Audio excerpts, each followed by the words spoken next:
Hi, everybody.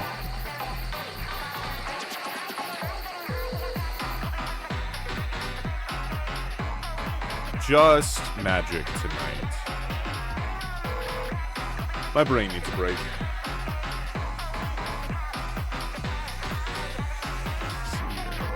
That's fine. Oh, the monitor got turned. That's why. Okay. Just gotta make sure it's not falling off. Cool. I hope you guys are doing well.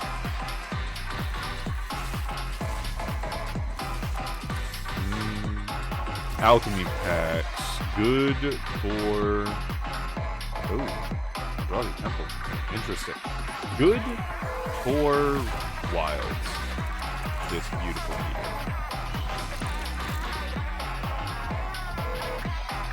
Oh, not all of these are alchemy cards. Okay.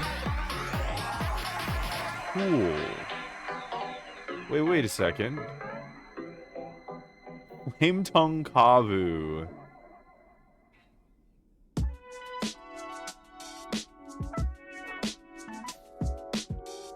Mine security. Wow. What a shout out. Flame Tongue Kavu is sick as fuck. I actually love that. So it gives you a card that is free and kills a creature? Ayo? Are we thinking Jund mid-range? That's always what I check for.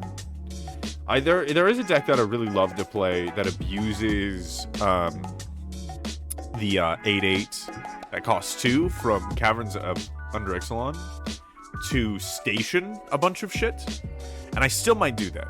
I still might go blue, black, green just to do that.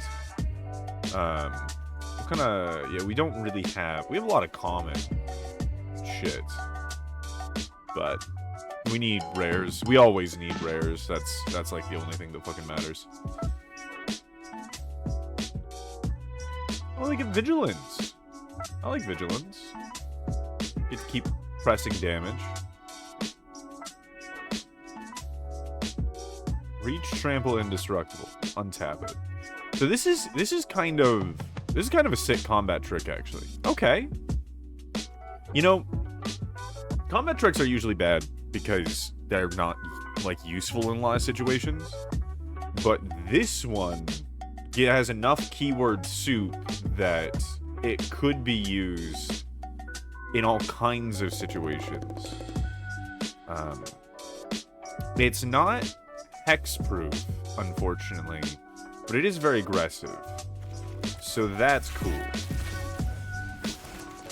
Maybe we do think about... Oh, nice. Nice, it's the showcase.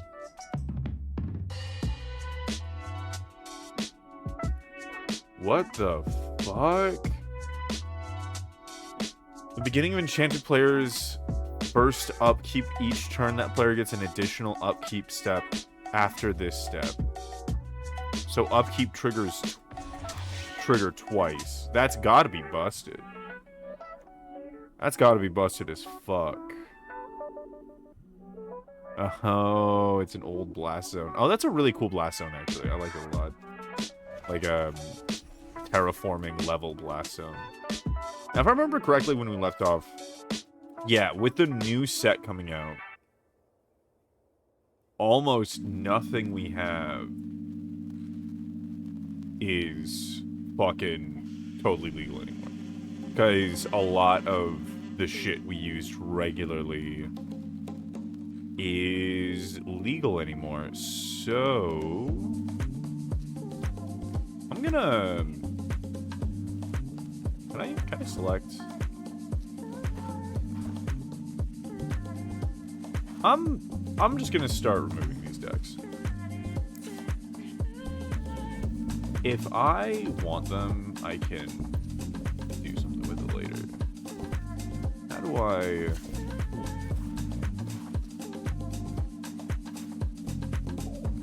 How do I remove these?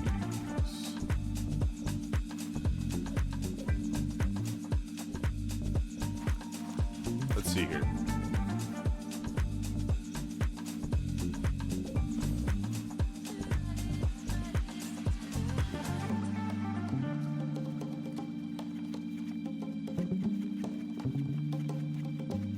Do I just remove all the cards and then... Yeah, this can't be it.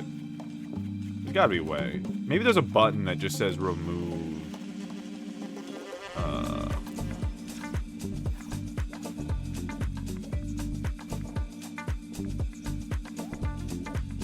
that did.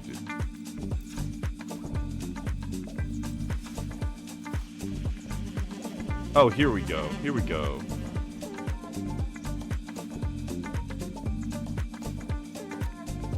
Oh, there we go. Okay, cool.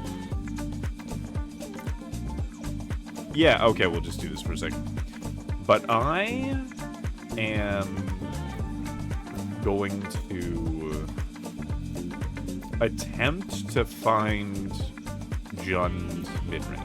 That one card is really sick. It is a 3/1 for 2, which is nice.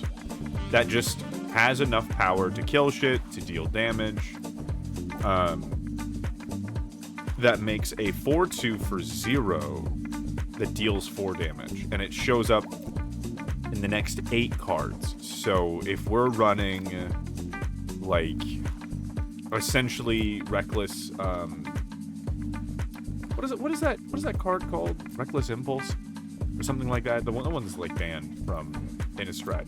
Where you all the effects where you look at the top 2 cards of your library and you can play them next turn. All that shit. Which I think is still in the game, right? Like, I'm pretty sure we still have a bunch of those. We could dig. That's just thinking about mono red. If I'm doing red, black, green, I could just have card draw. Probably have some RAM. What would our mana curve look like? You play Land of War Elves, because you always want to build that if you can. Like, it's just really good. It's really helpful. Next turn you have 3 mana. So you play like another elf, and then maybe a dress, and then you play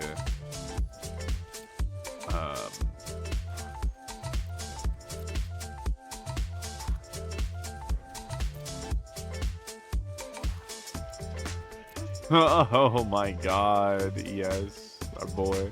He's out of standard now. He can't be played. He's out of rotation. Yargle.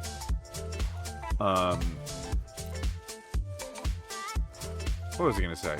Right, so you play one of those, you play another elf or duress, and then the next turn, if you play another Land of War Elves, which is probably ideal, you have 5 mana now. And then you can drop all kinds of shit. At 5 mana, you could drop our big toad friend. If you didn't drop another one, you'd be at 4, and you could drop... Spinner Souls is actually 3-drop, but you could drop, like, Shieldred. Which, is she out of standard now? She might be out of standard. I think she's about to roll out of standard, but we still have her for a minute. At some point, you get just a free Flame Tongue. I think it works really well with Spinner of Souls because you draw creatures. So you skip any lands and... you skip any lands and any spells, like instants or sorceries, between you and that free Flame Tongue Kavu. So there's a good chance that a creature dies, like just a token dies on your board. It might not. It might be non-token. I don't think it is, though. I think it's just any creature. Something dies on your board. Something gets blown up. Maybe the 3/1. Maybe the 3/1 dies. And then immediately you flip into a free Flame Tongue Kavu. That sounds very nice. Sounds very, very nice. So after this, we'll probably...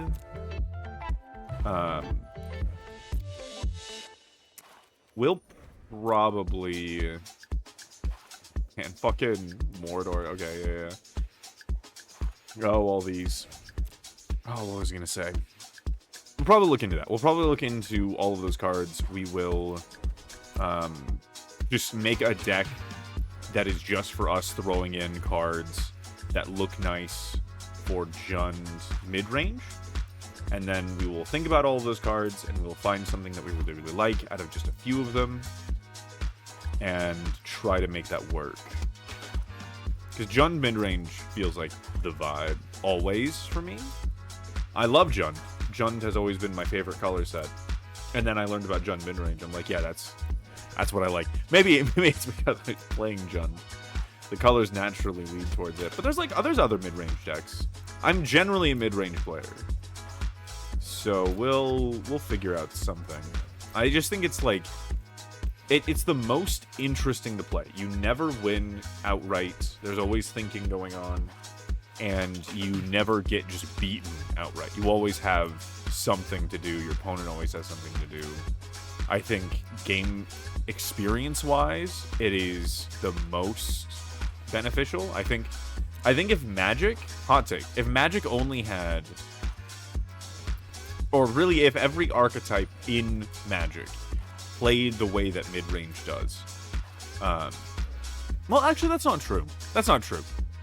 I was gonna say that it would be better, but there are a lot of people that enjoy the fact that when they lose outright. I'm just used to dealing with all of the people on here that rage when they don't win right away. But there's like a lot of red players really enjoy just a quick game. If they lose, they lose. Like it's decided pretty early on, and then they just play it out and then play another one. So yeah, we'll go standard. I'll just name this Jund Research.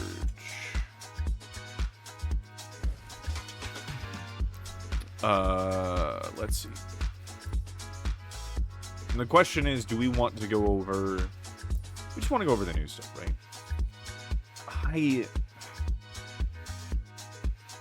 Do I give a shit? I should give a shit. They're good cards. I'm so biased against Final Fantasy. I'm the Final Fantasy set specifically because I hate what it represents. The cards are done well, I will admit. I know most of the cards from here now.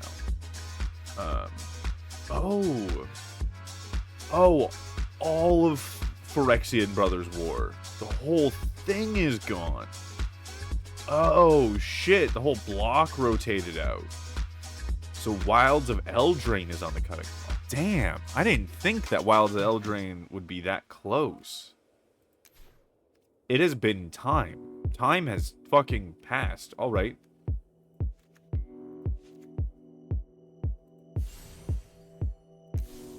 Oh, I don't have it from the right set, so it's giving me shit? Okay. Alright. Alright. Sure. Magic. Do your bullshit. I love Bloodghast. It's just stable. I'm thinking about Undying Malice. We'll think about cards that might work well with Undying Malice. Eaten Alive is always good.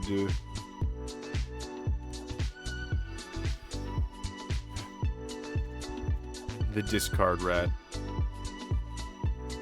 It's such an interesting thing. You get a resource and you remove someone else's. The thing about Duress is that it does not give you anything. That's why the Bat is really good, which we'll definitely put in here.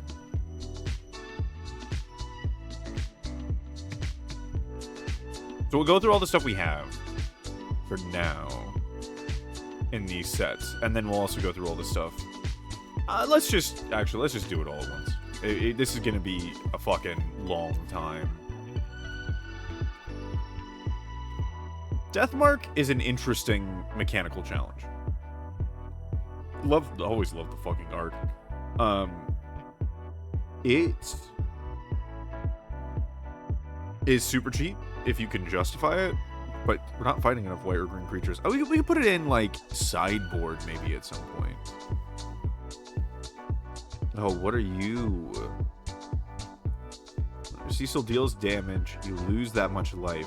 Then, if your life total is less than or equal to after starting life total, you untap and transform it.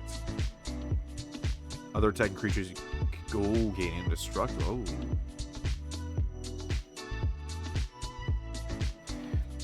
So this is cool. Couple things about sequencing with this card.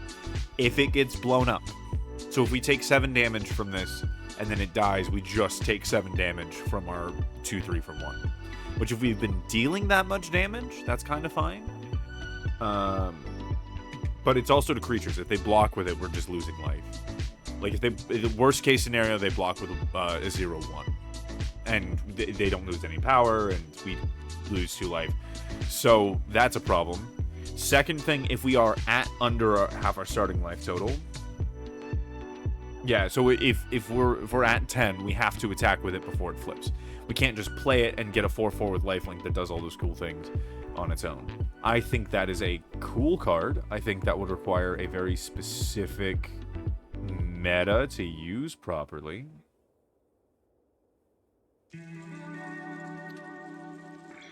No, that's just eaten alive, but worse.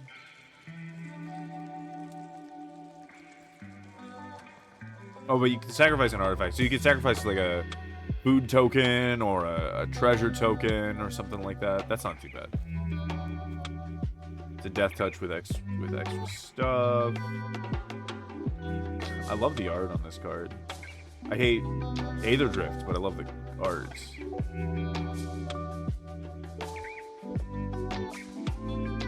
That's bad. That's just, yeah, it's just something. Let's do one with Death Touch. This is just better. I like it though. I like it. Like I'm glad they stopped doing this. Just stop pushing the power curve, you know, like they are recognizing it in some way. They're kind of changing how the power curve works in Magic, and I can appreciate that.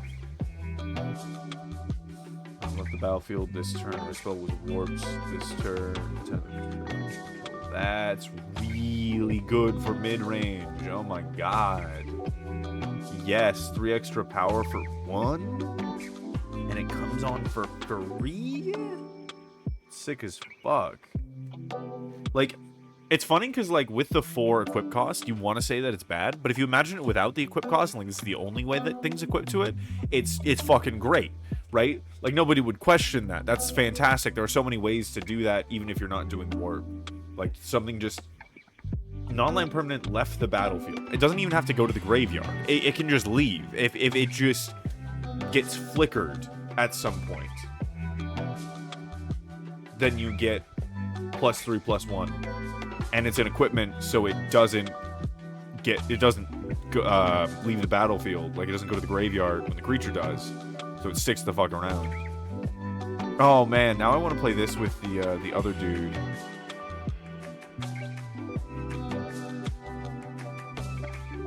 That's funny. Oh man, it wouldn't be good, but it would be funny. Oh, I love him. Salamander word. Oh my god. Okay, so he enters tapped with a stun counter. So he takes 2 turns to untap, and then he can attack with Death Touch and First Strike. He is vulnerable to Cut Down. He's vulnerable to all kinds of shit.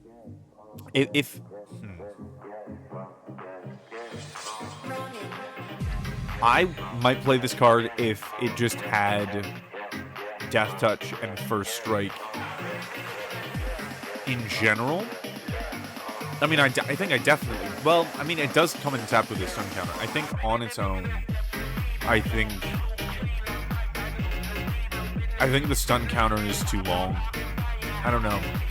Because they can just remove it.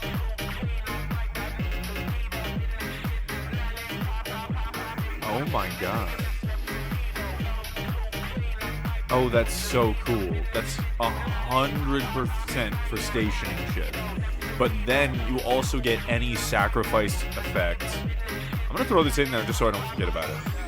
Any sacrifice effect that you have that deals with the power of the creature, which is a lot of them, and it costs 1 for you to recur later, I love this card. I love the design of this card. I love the idea of it. I love the way it's going to work with the game. I love the fucking art. This card would get me into Magic. 100%. I haven't said that about a new Magic card in a long time, but this card would get me into Magic. It is simple. It has clear build restrictions and unique opportunities. It's good shit.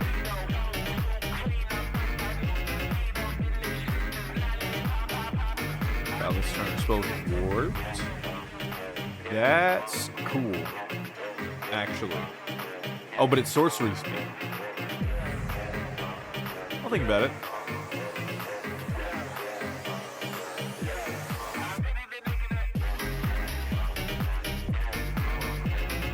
This guy doesn't look like he has 0 power. Vampire Unite. He does not look like this guy has 0 power. That's a very aggressive dude. If he didn't have arms, maybe. Yeah. No.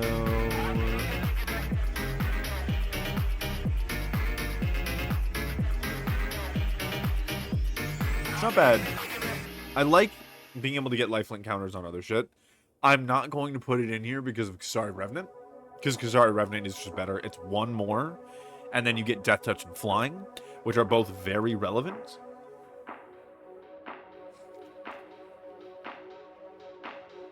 It's not like it's useless shit that you get with Kazari Revenant. Oh, when this creature dies. Black Mage's Rod.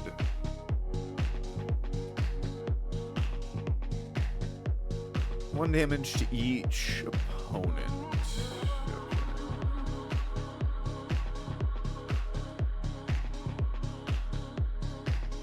It's this creature. So this isn't what we're building for, right? But this is actually really cool. This is actually sick as fuck. I enjoy this quite a bit for those kinds of decks. Or just decks that have specific, when this creature deals a damage to a player, effects. So like, if this creature deals damage to a player, draw a card, or +1/+1 counters, or do a thing, or whatever it is. We love those effects. Oh, Dark Confidant! They reprinted him! Look at that. And he's mythic now. I think he was just a rare before.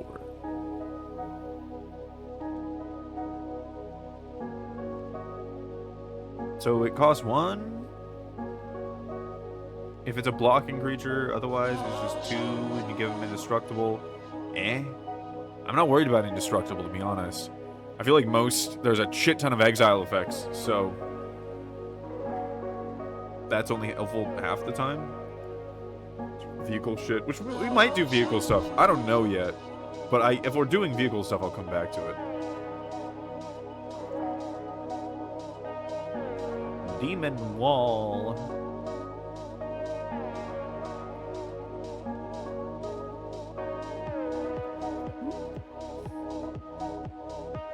As long as this creature has a counter on it, it can attack as though it didn't have Defender. So if you have 6 extra mana, you can just have a 5/5 for minutes. Otherwise, it's a 4/4 for 2 with extra steps. There is a bunch of shit that, like, gives +1/+1 counters, so it's a thought. It does just get blown up, and then it takes 2 cards. It takes something and then set up. So I don't think 3/3 for 2... 3/3 with 2 minutes. Is that enough? Is that enough of a stat block to matter? I'll throw it in there. I'll give it a thought. Depressurize is interesting. So you can kill small shit.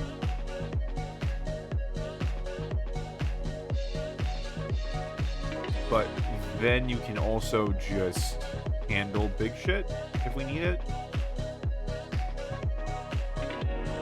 Control the crit charge token. Possible.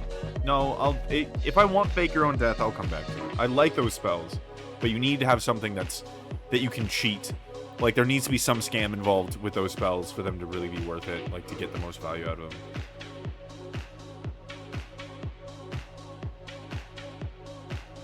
That's, I don't really like Feed the Swarm, depending. I'll think about it, like, when we're actually playing, but... Really sacrifice a creature of their choice. Kick costs 3. That's an old card. So that's an interesting thought. Otherwise, it's just a 2/2. I think it's not worth it unless we play vampires. Heck dies. Oh my god. Okay. The Final Fantasy set rubs off on me. It's just the effect. I was too busy looking at the art. Surveil 1. Draw a card and lose 1 life. Draw another card. Ooh, that's really nice. For 2, we're looking for efficiency. We're looking for the best cards. Most bang for your buck for mid-range. So 2 mana. Surveil 1, draw 2, lose 1 life. That's pretty powerful. It's a pretty good way to refill your hand. It's a sorcery, so it's a little harder to use the Void, though. That is important to keep in mind. A couple ways of doing it. If you control dies, you may pay 1. It'd be cool if we're playing vampires, but these, I like these. The Knight of Malice and Knight of Grace. I really like those 2 cards. Specifically because white and black are the biggest removal factors in Standard by far. So if you can sideboard in the right knight to deal with that shit, that's sick as fuck. In this case, we've been playing Jund, so it wouldn't be a matter of sideboarding. I was doing that, was playing Abzan. I wish I had the Knight of Malice. I just had the Knight of Grace, but even that was enough a lot of the games. Because then otherwise it's 3/2 first strike for 2 that doesn't get removed, and you can just keep it on the battlefield and make it a problem. Oh, I did want to make... Okay. I did want to make a skeleton deck. I'll do that after, if I remember it. But I do have a skeleton deck idea with Death Baron and Forsaken Miner and maybe the skeletal, like, Brutosaurus or whatever it's called. And then zombies, skeleton zombies since it's Death Baron. So there's Tiny Bones Burglar, and then the Lich Lord. She'll be at the end of this 2-cost list, where you can tap and replay zombies, because the zombies would be the things buffing the shit, and the skeletons would bring themselves back generally. Which is why I was kind of considering whether or not I wanted Tiny Bones, like if that would be enough, and can I protect the things that recur my things that I need? Can I just protect the things that I need? Do I need that much recursion? Lots of questions, but like that's some ideas for a deck I have in my head.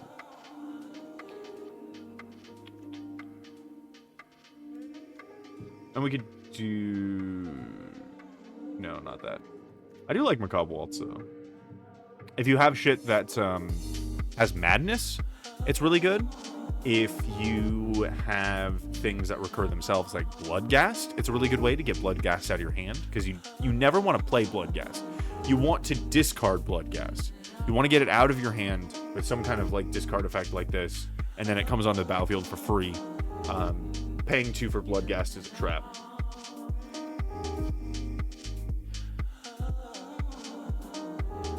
That's shit indestructible as a classic combo.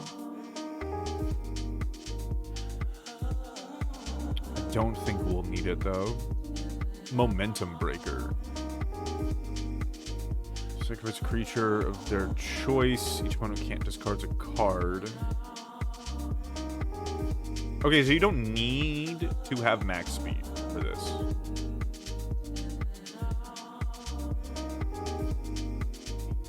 Sacrifice a creature or vehicle of their choice. So it is just a sacrifice effect. That's it. And you can also use it if they don't have creatures.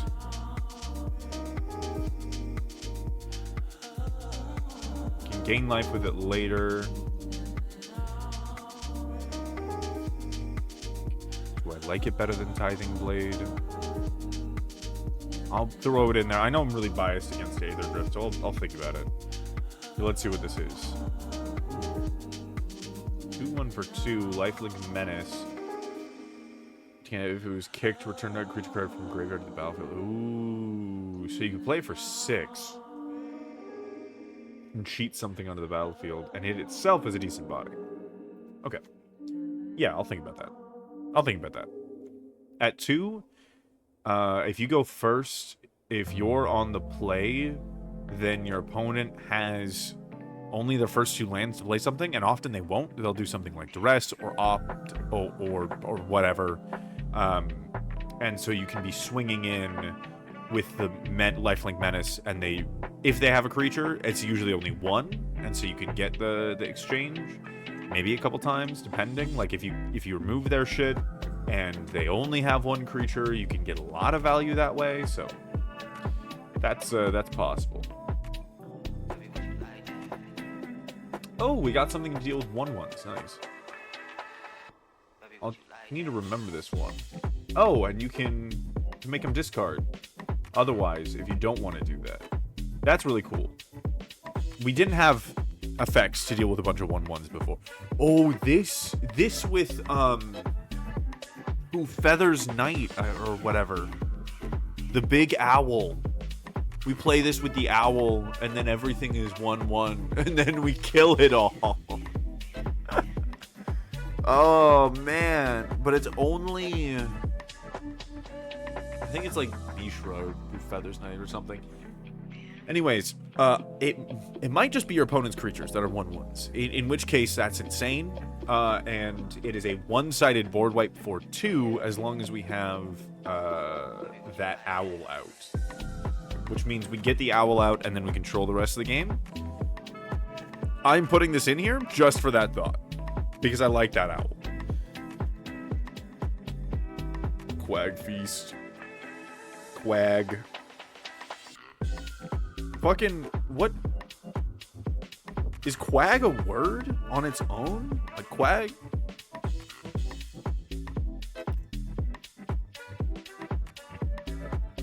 A soft, wet area of low-lying land that sinks underfoot.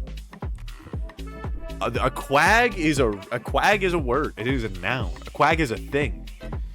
All right. Go gargle a quag. A sentence you can say. Planeswalker vehicle, military cards, and destroy the chosen permanent if its mana value is less than or equal to the number of cards in your graveyard. That's kind of cool, actually. If you have the right deck for it. I don't think it's what we're going to be making, but it's something. Deals common damage to a player. Exile the top card of that player's library. You then may sacrifice another creature or artifact. If you do, you may play the exiled card this turn and mana. Oh, you have to cast it? So you have to sacrifice something. It has to be not them, and then you have to cast it anyways. No. And you have to hit them first. No. Resentful Revelation. Thank you. Thank you, Sephiroth. Look at the top of your cards in your library, put one of them in your hand and the rest in your graveyard. Alright, it's got flashback. I'm not mad at it. I'm not like too in love with it. I do love Rot Curse Rakshasa though. I do love this card. It is a 5/5 for trample for 2. And then you kill things with it later. Like, it's just so nice. You deal the damage, and then you blow people up. I also thought about this. This is really good for vehicles and now station. So now both those things are really benefited by the Rot Curse Rakshasa.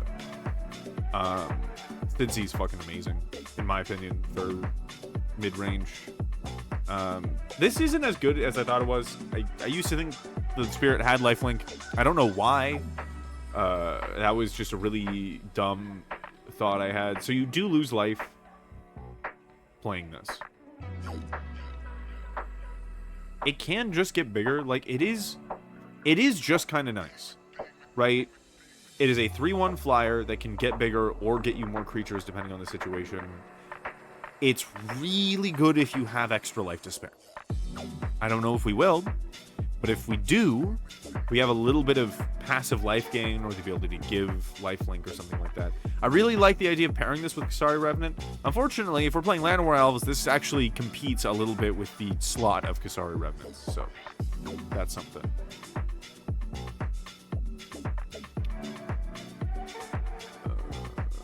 Ooh, 4/1 for 2.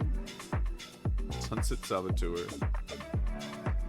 Whenever... What is happening in this card?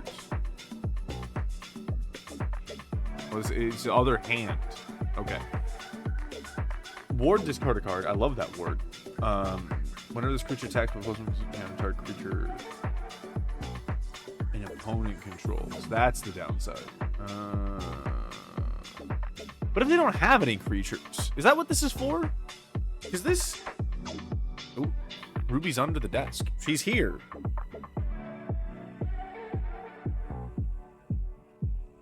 Oh, you took out the drawer.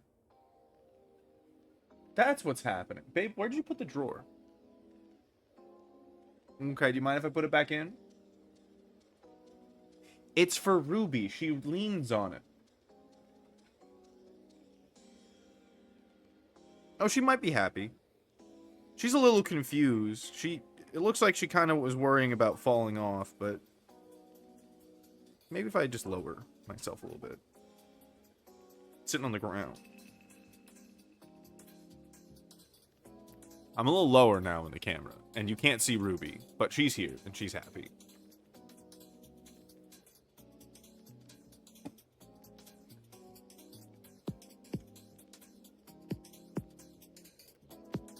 I need my headset cord back.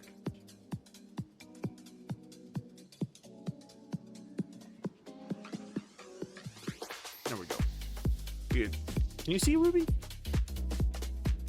Oh, there you go. You get your 20 Ruby pixels. There she is. Good shit. Okay.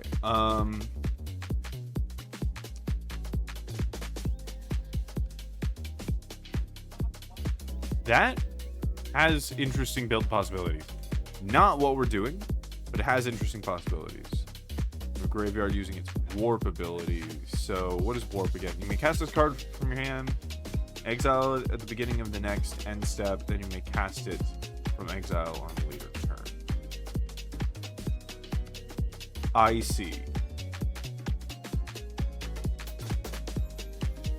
So it never goes away. And it has haste.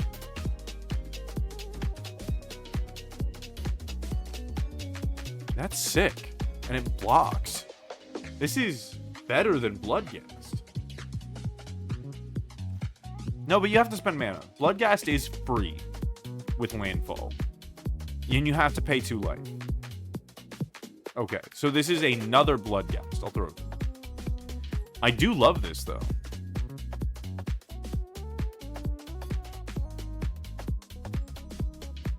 You can pay 1 to just put a creature on the battlefield and then sacrifice it to an effect. And as haste, so you can pay 1, station something, sacrifice it to, like, Eaten Alive, and then it just goes back to the graveyard. It's just fine. You lose 2 life out of the whole arrangement, but it's something.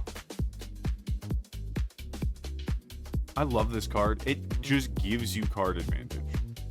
And it's just nice. It's a 1/3 for 2. Can make it work. I don't think it'll probably end up in the deck. No, Tiny Bones. Specifically, if you're using a lot of, if we end up with a lot of discard, then we can think about it. Oh.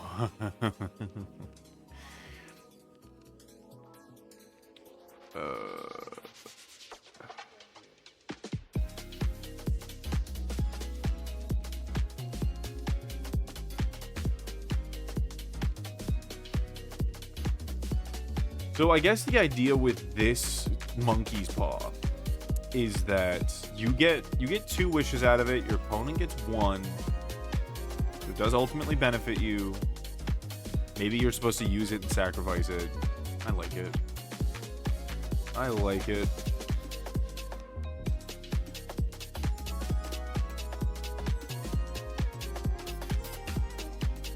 This thing is absolutely fucking wretched.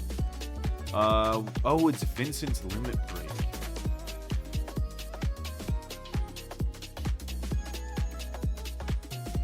Control and has the chosen base power cards.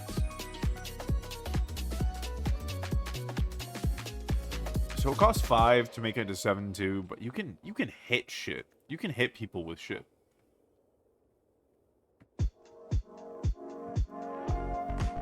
It becomes a 5-2 for 3.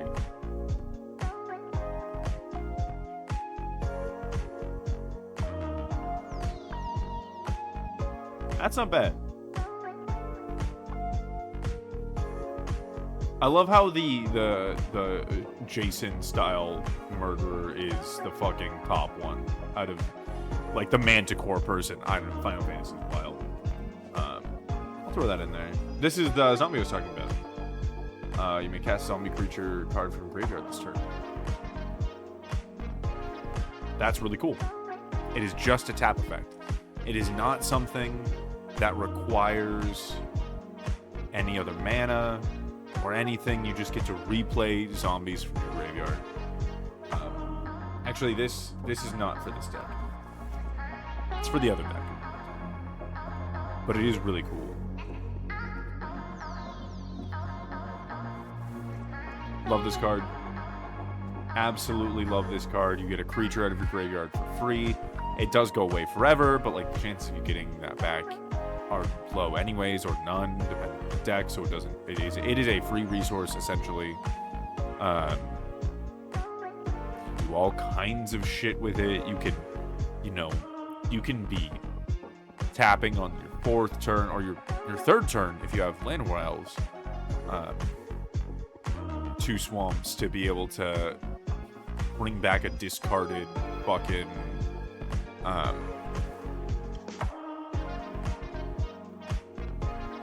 what is his name?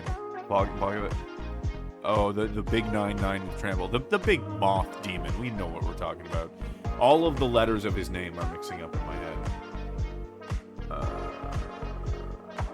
Right. Okay, so you exile something.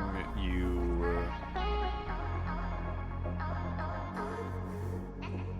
one or 2 creature cards, planeswalkers. Interesting. It gains lifelink until end of turn. Sucks, but it is 2 less. I'll throw it in there, maybe. Maybe it'll be something. Maybe it'll be something.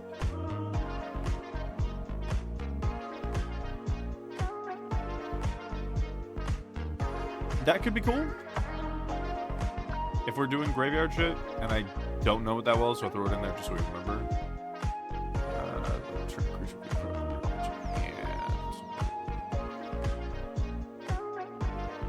I love this card. I love this card. This is so cool. They did a great job with the space set. It doesn't exactly feel magic necessarily. Feels more magic than Final Fantasy. But I do love this set. I can't lie. I do love this set. It is lifelink.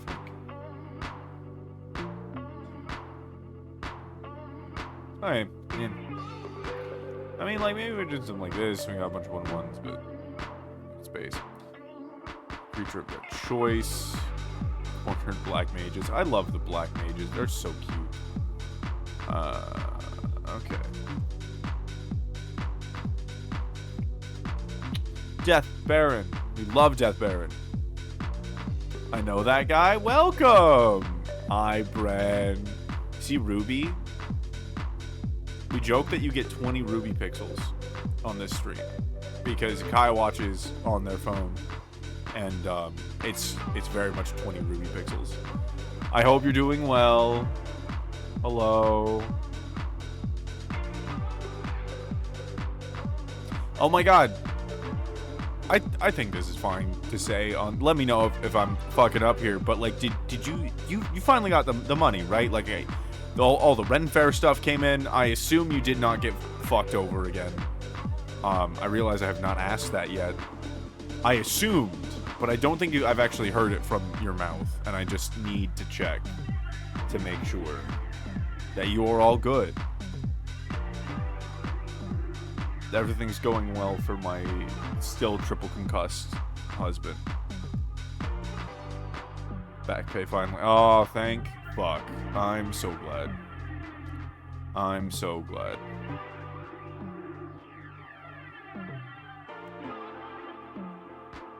Well, welcome to Late Night Magic Vibes. I don't believe you play Magic. But if you want to just be here for the vibes.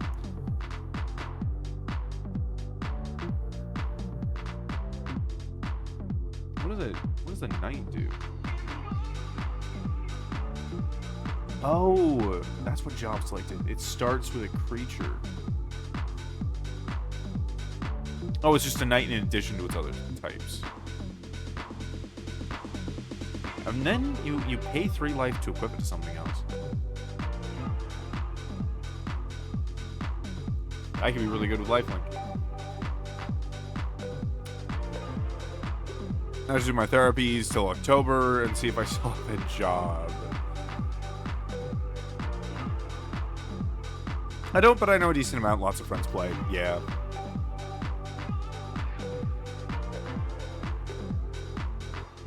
I hope he still has a job. It'd be dumb if he didn't.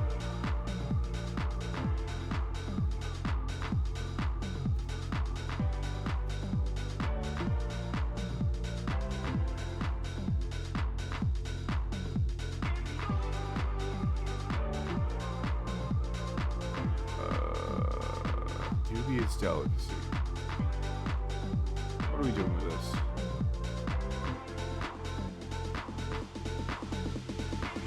So it kills something small, and then you can gain 3 life, or you can make it deal damage. It's got flash, so it's instant speed. That's a lot of mana, though. That's too much mana.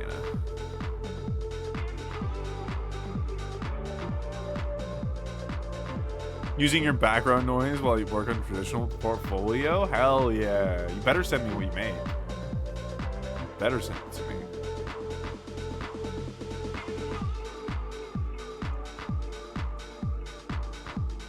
Oh, what the fuck? Dang. Fearless.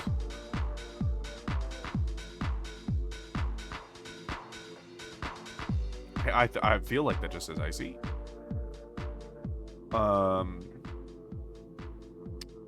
Whenever one or more cards leave your graveyard, you draw a card. You lose that much. Melds. Okay.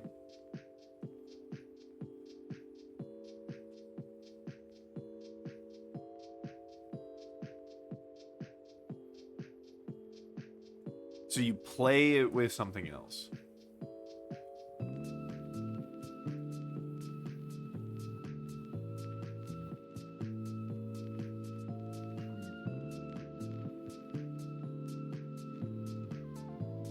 Wow.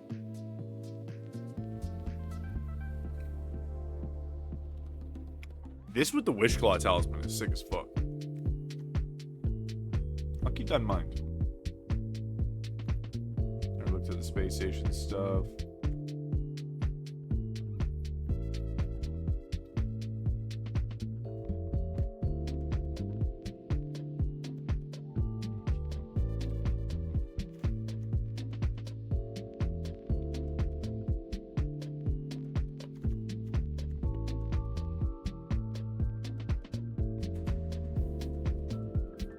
This guy's also really good for stationing.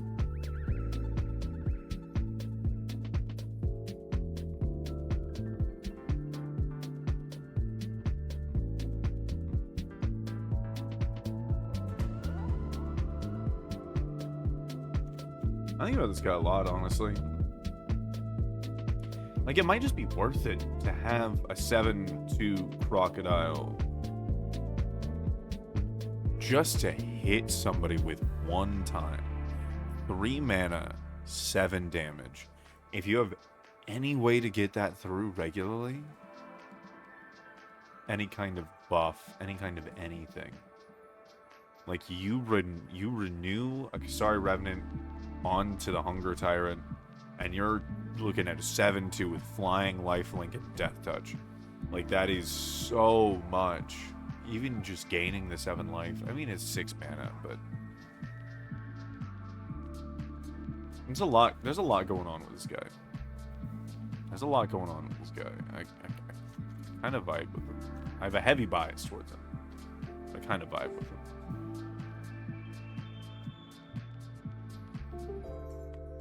That deal 1 damage to everything. Poison the water. Poison the waters. Here we go. Yeah, this one gonna be important with all those one toughness things in this new set. Cool. Could be a really good sideboard card.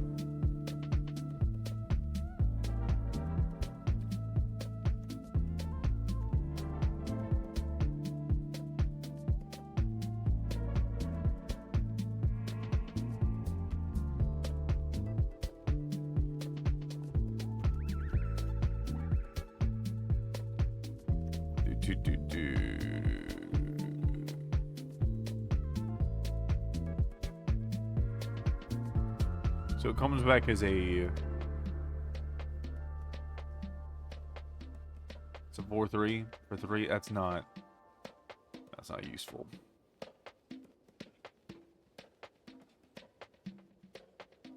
Fucking Spinner of Souls is a 4-3 for 3, and it does all of its other shit already.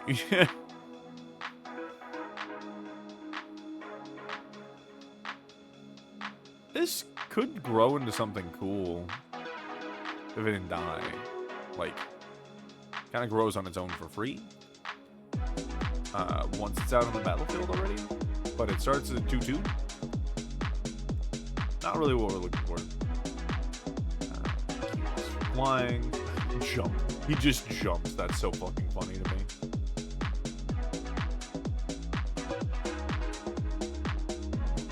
Draw that many cards, create that many tap charge tokens, then lose that much life.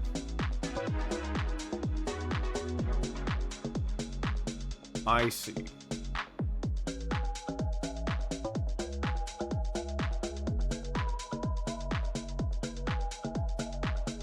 Create that many tap charges, and lose that much life. So you hit someone for 2, you lose 2 life, you draw 2 cards, and you create 2 charge tokens. That's really useful. The treasure tokens especially. Treasure tokens especially are so useful. You could turn that into so much shit. They get the dude, but you get the benefit first. You can't just blow them up. You can pay 3 to deal both people 2 damage, draw 2 cards, and gain 2 treasure tokens. And then a removal spell, which is...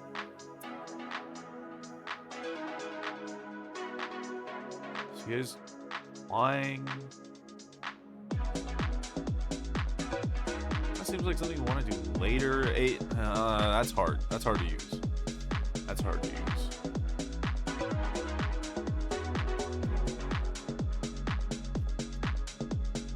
Midnight Reaper is a worse version of Spinner of Souls, in my opinion. If a creature dies, I want to be replaying another creature to keep my board presence up with a mid-range deck. And you also lose a life. So there's that. You can get a lot of other shit, but... Oh, 9 lives familiar. What a cutie.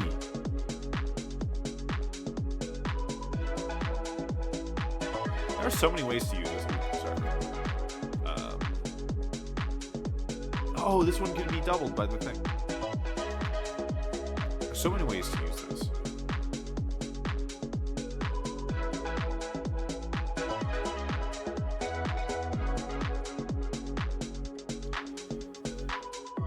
I just don't know, like, if there are that many good sacrifice outlets. Like, there's that one guy. This could be a combo with that one dude. You pay 8 to give it plus 8/+8. I don't know if it is trample.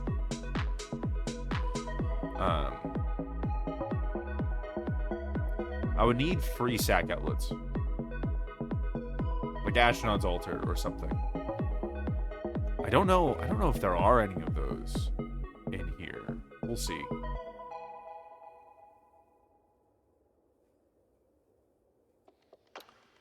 There, draw a card, then discard a card.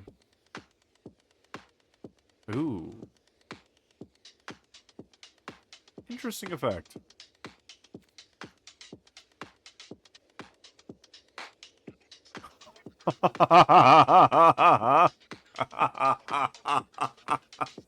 Oh my god, what is this set, dude?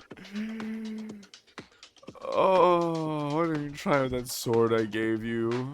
It has to be some specific Final Fantasy reference, but holy shit. Target creature gets minus 9,999. Minus 0. Minus 9,000. In case it survives. In case the creature fucking survives. It doesn't lose any power. Okay. So, murder that gets around indestructible is what you're saying. Okay. That's fun. I like that. See, that's funny. Like, you get to be funny on the card, but it doesn't change anything. It's like the Star Cruiser that deals like 100 damage to a creature. You could just say kill the creature. But then it also, like, it doesn't get around indestructible, or like, effects that, like, stop damage and stuff. So it's, like, actually worse than just destroy target creature. And it's really fun. And it can be actually probably insane if you have effects that, like, reflect damage when a creature, like there's a creature I know that when it's dealt damage, deals that much damage to the opponent, and so you could just kill your opponent immediately like that. But those effects don't exist in Standard. And there are better combos outside of Standard. So, like, I'm fine with it. Very fun shit. Having fun and making cool cards, not breaking the game. In a very artistic way, to be honest. I've really enjoyed it. Like, I've gotten more hope with Magic over the last few sets, despite all the corporate changes. So the team's doing really working hard, doing a good job.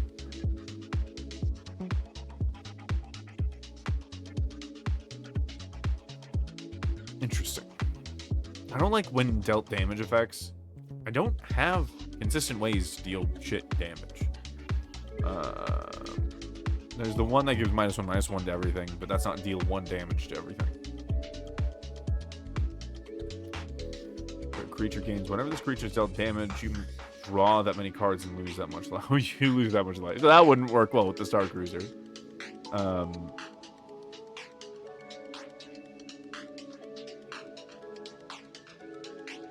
It only is a sorcery. Wait, so when target creature gains, whenever this creature is dealt damage, you draw that many cards and lose that much life. Ooh.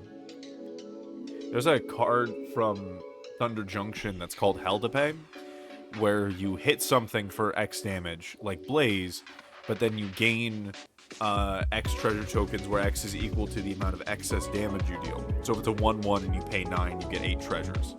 So it kind of refunds itself, and you can spend all your mana doing it. You get a bunch of treasures that you can sacrifice for stuff. I was going to do something with not Mimic Vat of Rebirth, but that's not in the Standard anymore. And it never really worked anyways. It was too many counters, and it was too slow, and it wasn't good enough, unfortunately. As much as it was a passive thing, like... Anyways. This...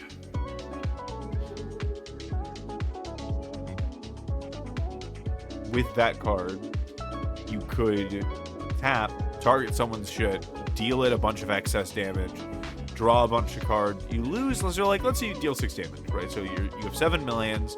It's towards the end of the game. You blast something. You gain whatever excess damage you get back in treasure tokens, and then you draw that many cards, and you lose that much life. It's a thing. Because you still gain it. It's you. So you put this on your opponent's creature. Absolutely.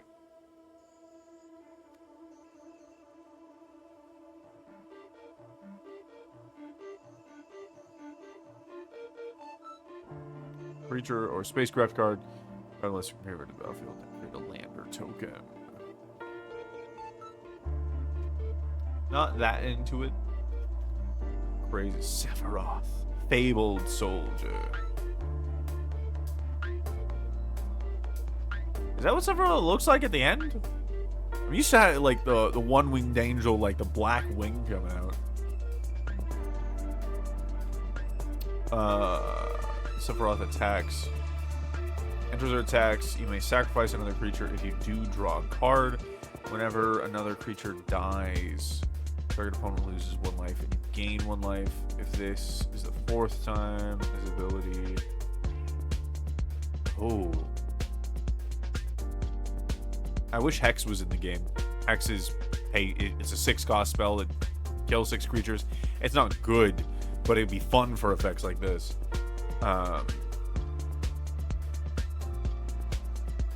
So you could do this really fast, theoretically. If they had a bunch of 1/1s, or as any other creature, if you have a bunch of 1/1s, which is a lot more consistent to set up, and then you use Poison the Water, or you sacrifice all 4 of them to a sacrifice effect to get a bunch of value, then you can immediately, on turn 3, theoretically, get One-Winged Angel, which does what? Creature transforms to Sephiroth One Angel. You get an emblem with whenever this creature dies, target opponent loses 1 life. Whenever a creature dies, target opponent loses 1 life and you gain 1 life. So that's cool.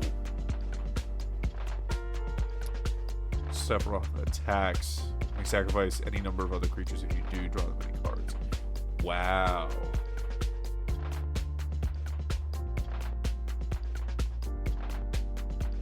That's really good. That's really good. I like that. That is mid-rangey. That is very mid-rangey. There's a lot of things we could do with that. I like that. I like the fact it becomes a 5/5, and then we can go to like Mishra, and then we can Poison the Well, and like this is still relevant later, and you can cycle your creatures. And if I have Spinner of Souls out, that just goes crazy. Okay. I like it a lot.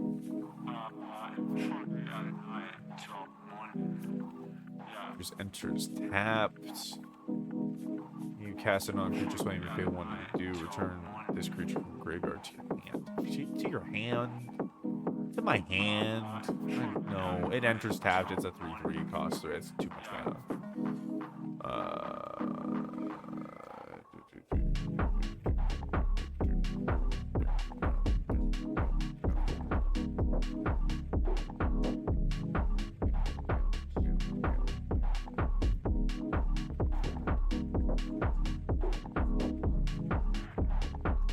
Sorry, Revan, this is better. Sorry, Vampire Nighthawk.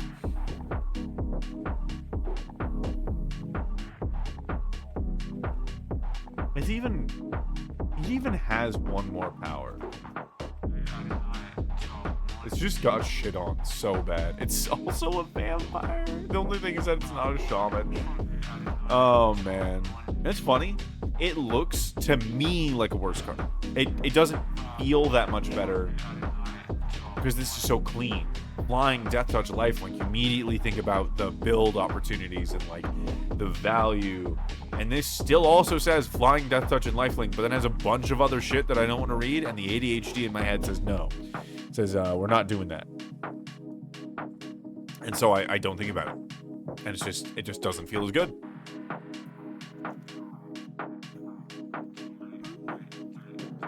What are we thinking about?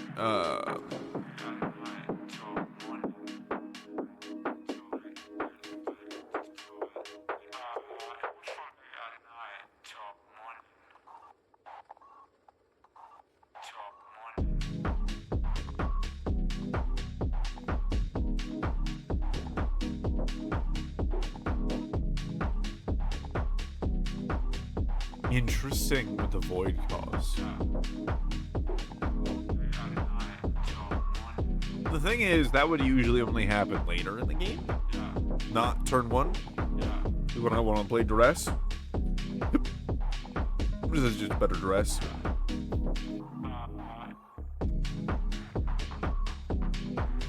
It is just better Duress, though. If I'm looking for discard, I'll think about it. Oh yeah, this card.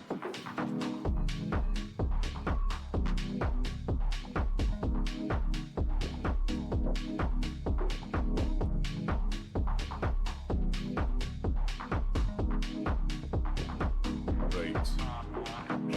Man, that art is brutal. Whenever creature you control enters, if you cast it, destroy that creature.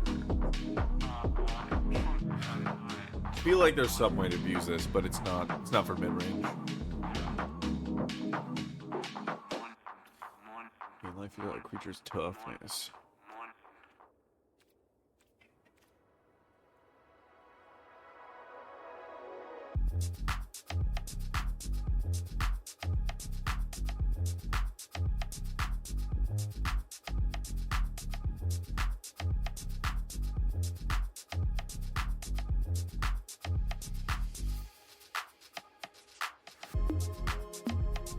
So it's a sacrifice effect. You gain life out of it. And it only costs 1 more. Costs 3. So it's the same cost as targeted removal.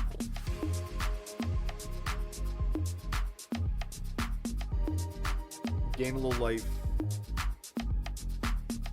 Ooh, it's toughness. Cards don't have that high toughness, I feel like. Especially for sacrifice. So, the least... I think ideally, at most, you're getting 3 or 4 life out of it, which isn't bad, but... I don't know. I don't know. It depends. If we really are desperate for life, then I'll think about it.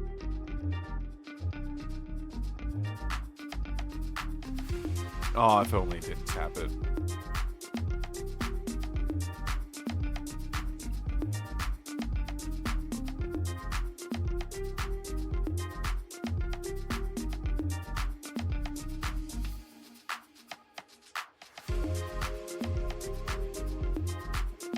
Oh, this guy. Yeah, so this guy's actually really sick. Yeah. So, there's a 10-1 that deals damage in mill. You can just get that back for free.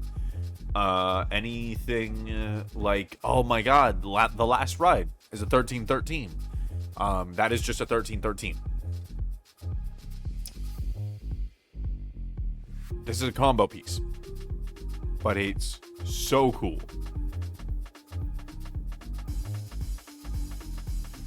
There's a lot of shit you can do with that.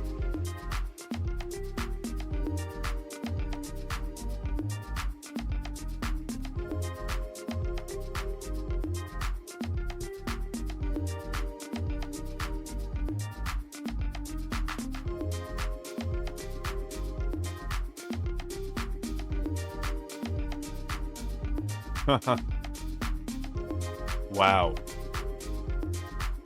Interesting card. So it just prevents them from drawing it out. Or having a specific out. Very much a sideboard thing. Or like you see them use a spell and you're like, I don't want that again. Like a specific board wipe. Or a counter spell. There's a lot of situations where I'd like that. Like just stock up. In general, that like really good... It's look at the top 5 cards of your library and keep 2 of them, put the other 3 back in any order or like a random order or something. It's really good. It's really, really good. And if I could just remove that from a blue player's library immediately, if I could remove Opt or whatever the fuck I could just to fuck up their game plan. I definitely stock up, because like all of them run stock up. It's like one of the best draw spells. It comes from Aether Drift, so it's gonna be around for a while. I so badly want to play this, but at 4 mana, it's too late. Like the game will be established. I'll need to play something else in that slot. If this was 2, 100%. If this was 3, I might be able to swing it. I feel like I'd definitely put it in a sideboard, but at 4, I don't see myself using this like ever. I just don't see that happening.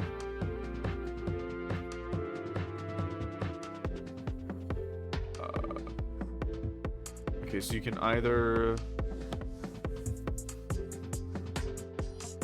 get rid of a warped card, or most likely have a 5-3 for 4. 5-3 for 4 is not bad. Especially if you're doing station shit. Enchanted creature you control. When a enchanted creature attacks, Start creature card from defending player's graveyard on the battlefield under your control. Tap to attack it. With this aura, unless.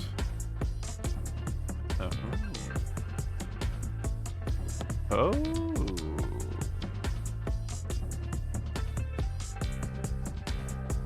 Interesting. I feel like this would be good with unblockable shit, so that your creature isn't dying in combat very quickly, or shit that you want blocked.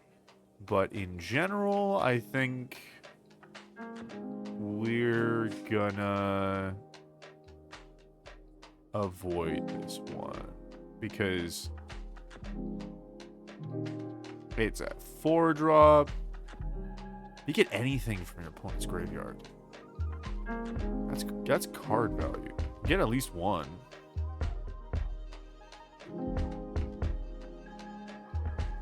That's that's ooh, that's a siren song right there. It goes lose through life. Wait, wizard. Okay. Wizards and wizards do wizard shit.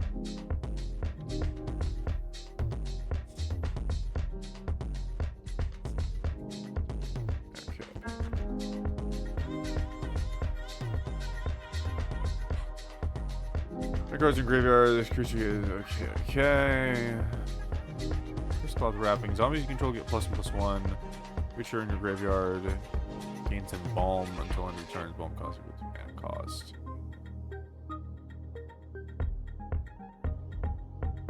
Why are there two things with embalm? Exile target card with embalm and pay its embalm cost. Create a token. It's a zombie. Sorcery.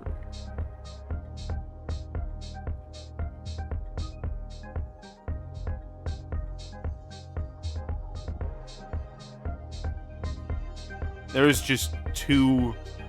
They just put it in twice. Get banned.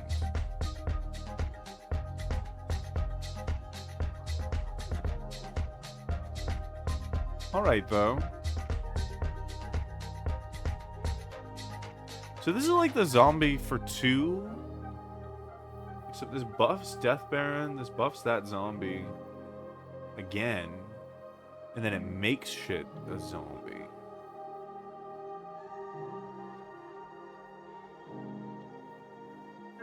I'm just thinking about my Death Baron deck, so that's kind of cool.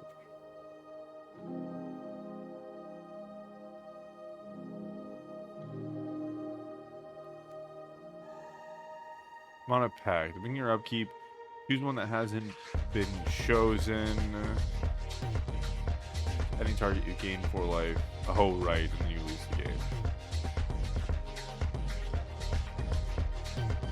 Oh, but if you can sacrifice it.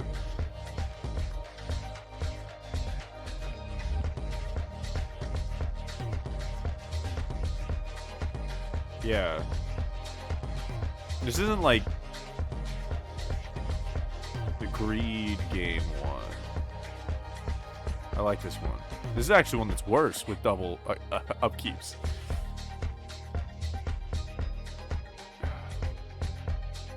Oh, Desecration Demon is a classic mid-range card. I love Desecration Demon. It is just either you're getting sacrifice out of it, have to blow up a creature that they could just kind of delay anyways, like 8, or it's dealing a shit ton of damage.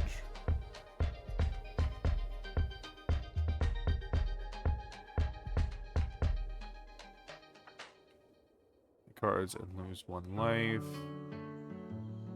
The battlefield this turn. Spell was warped.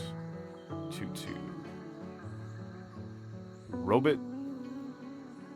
That whole thing.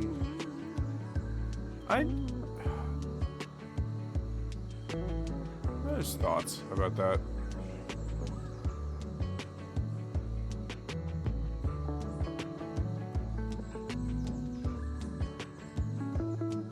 All right. Gaunty. Nice. I love Gaunty. I wish he wasn't in Aether Drift. Like, I wish it wasn't Aether Drift that he came back in, but yeah. Purely because of Tuganti loves Sophie from Ristic Studies. I'm not gonna hide that bias. I fucking love that video.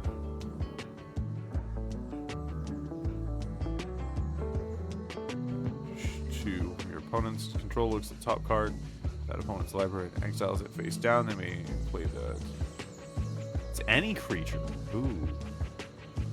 I get treasure tokens. It's definitely meant to be a commander for sure.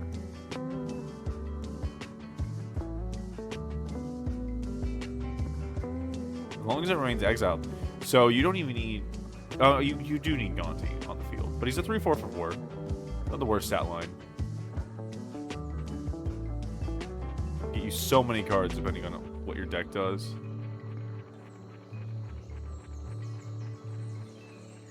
It's combat damage, okay.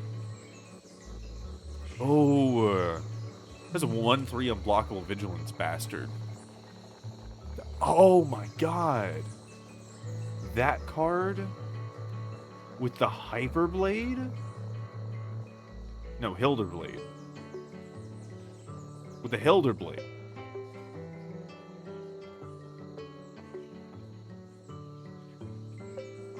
Hilderblade?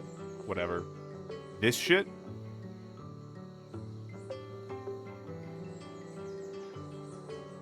Oh. Dude, it's a 3/1 for 2. So you play the blade, you play the 1/3, and then next turn you can be hitting people for 4 damage a turn. That's insane. And then you can have like these kinds of effects. Wow, I really like that. That'd be blue though, so it'd be going to Sultai, but I'm not against Sultai. Sultai, I think Sultai might actually be my favorite. I might be willing to stick to that. Like blue, black, green. I love Jund classically. The stuff that Jund does. I like Golgari, I like Rakdos. I don't care for Gruul anymore though. I used to. I used to like some of the older interpretations of Gruul, but like I guess pre-Return to Ravnica, which is super fucking old, I guess. The better I got at the game, the less I liked aggro. And I think I naturally moved to Sultai. I naturally started appreciating blue-black more, and I love Simic as well as Golgari. So it's really between whether or not I wanted Dimir or Rakdos. Those are kind of in my hands. But then I do just love Simic. I don't really like Gruul that much. So let's just say I like Sultai the most. So maybe we do Sultai. We do Gonti. And we do all this shit.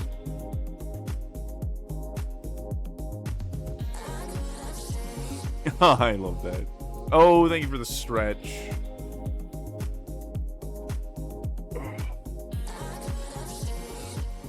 Oh, you can still kind of see your Ruby pixels. A little bit. I didn't realize she got back in my lap.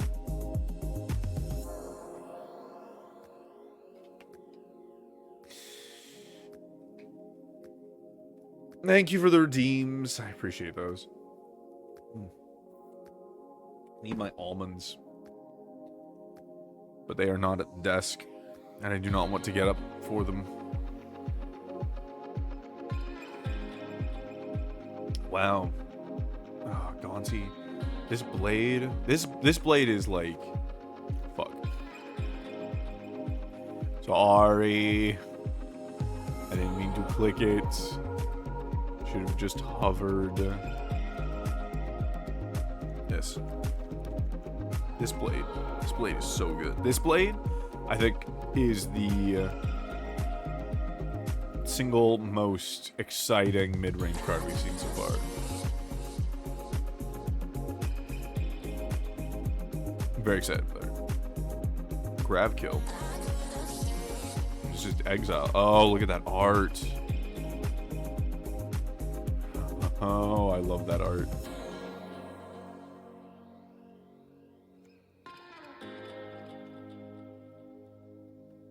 Kinds of counters among permanent creatures in control gets +2.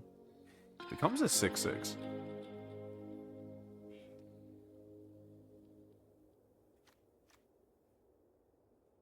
Come back from the graveyard.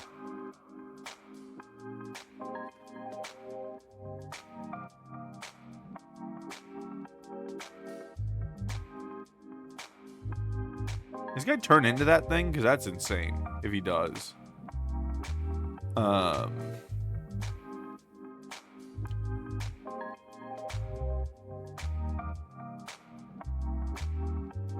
Whenever check deals combat damage to a player. That's all you need to do?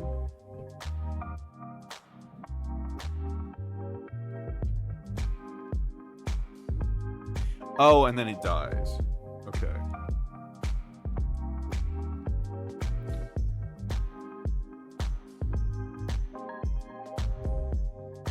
But it comes back as a 7/7. I like that. Lose 1 life and get a treasure when this creature attacks. So another creature artifact you do surveil 2. Not what I'm looking for. Another artifact creature put a +1/+1 counter on this vehicle. Becomes a spirit artifact creature of the types of return. Okay, so it's a vehicle that you crew by sacrificing shit and it gets more powerful and it has trample. That's not the worst sack outlet. Throwing it in there just so I remember.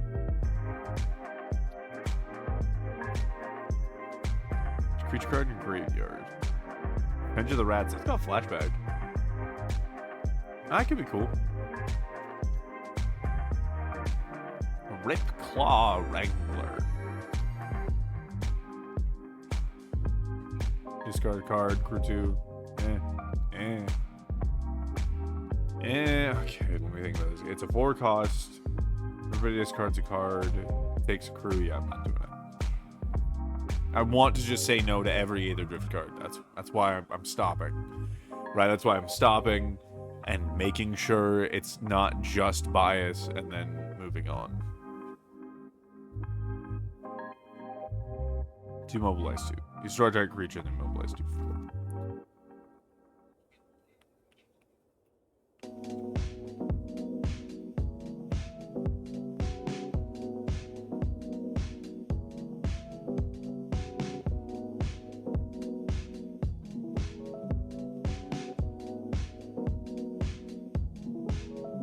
That's not good. Oh, I love Scavenger Regent. Oh, I've used this card in standard decks before. I love Scavenger Regent. It's kind of like the opposite end of the Cursed Rakshasa. It is creature on board wipe, but this one you kind of choose one or the other, but you keep the creature. The creature's a little bit more expensive, but it's a similar kind of utility, and I really love it. You can pay 3 and just wipe out all the 1/1s or the 2/2s or the 3/3s. It's very useful that way to clean up tokens late game. Like if somebody's popping off with tokens, you can just use it that way to do the thing, and then it goes back in your library, so you get another chance to draw it. So you'll see it a lot. I love Ward discard a card because it means they need to spend 2 cards to get rid of my 1, so I automatically get card advantage that way. It's a 4/4 flyer, which is great. Cost 4, so even just the creature itself is nice.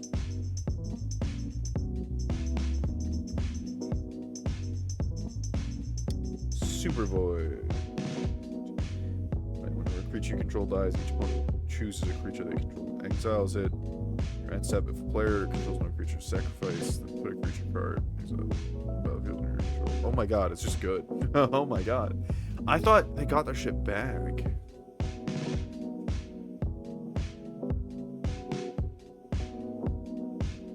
And it just keeps going until they run out of creatures. Think of like board wipe. Board wiping is kind of like the good response to this, right? But otherwise, it's like a Curse of the Cabal. It's something that just kind of like sticks around and slowly eats away at you if you don't deal with it. It demands to be dealt with. I really like that. Especially in removal heavy. This is another, like, I just get automatic card advantage because if they're using 1/1 removal, which is what a lot of people are doing, like they're filling their hand with extra cards with draw, and then they're using 1/1 removal to get rid of shit. This card fucks that over. Because as soon as they start using 1-1 removal, then they lose their own creatures. And all of those decks are still reliant on creatures for winning the game. Pretty heavily, actually. A lot of their creatures have removal effects. So, like Flood Pit's Drowner. So this card kicks ass. Okay. Cool. Yeah. I think this card is just funny. Not good. It's just funny.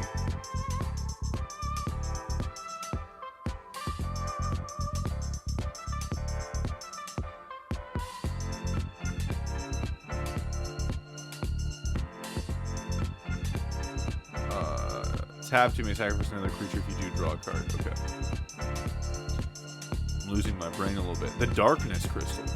Black spells cost 1 less to cast. A non-token creature and opponent controls would die. Exile it instead and gain 2 life. Ooh. Okay. What did it do? Puts our creature card. Oh, Final Fantasy. Oh, it tells you what Final Fantasy it's from. This is Final Fantasy 3. Interesting. Onto the battlefield, tapped under your control with 2 additional counters. So it's mostly just life gain, actually. It's spells cost less, and you gain life. So it's not likely to be destroyed, but it's very useful because it's not directly helping you win the game. It can fuck over some other effects, but it's anti-graveyard, which can be useful. Could be a really, really good sideboard card. But if I'm playing this or this, I'm definitely playing the Super Void. I'll think about it as a sideboard. No, we're not doing sideboard. Okay. We'll think about that later.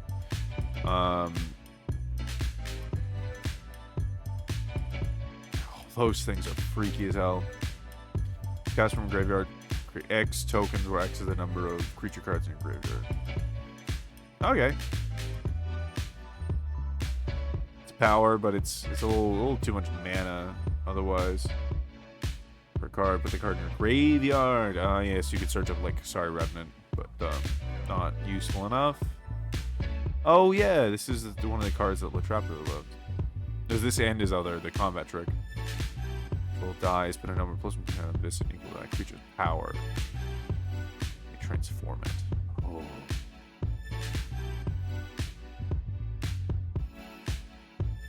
Oh, and it brings itself back.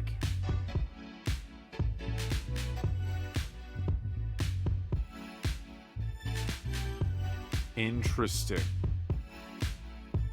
I love the lifelink. So those 4/1s with Defender, all the station shit. Those would be big creatures, big power. They blow that up. Spend 1. Kill the 1/1.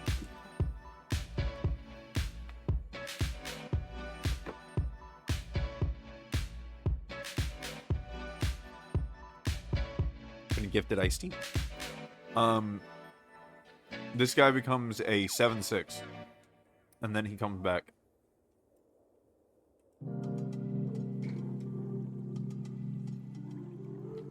Wow. I didn't think about that card too hard before because I wasn't looking to spend rares on shit, like wilds, but like in general, that is a fantastic mid-range card. I do remember thinking that when I first read it, but I wasn't really considering it. And now I am, and that's pretty sexy. It is, otherwise, it is a 2/2 for 4 though. That does kind of suck.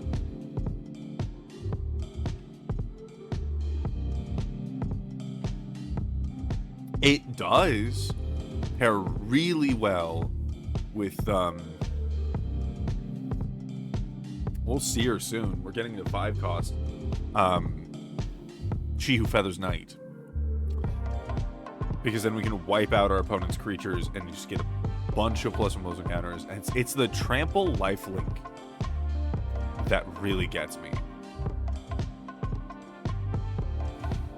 Vote out.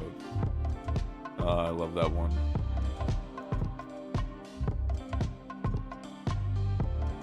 Democracy is not always just.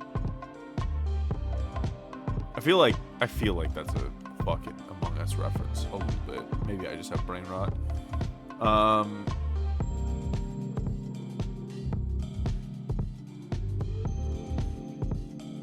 In addition to paying its other costs? No.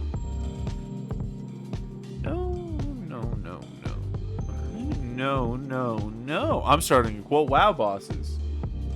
You hear that, babe? Did you hear which one I was quoting? No.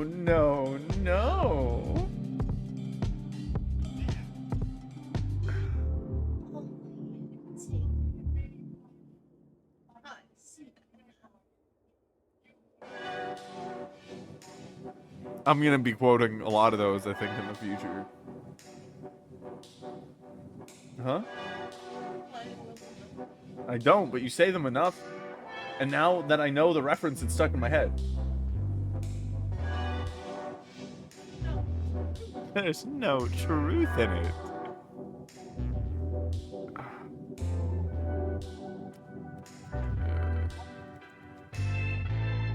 Uh-oh, blasphemous edict. I do love blasphemous edict.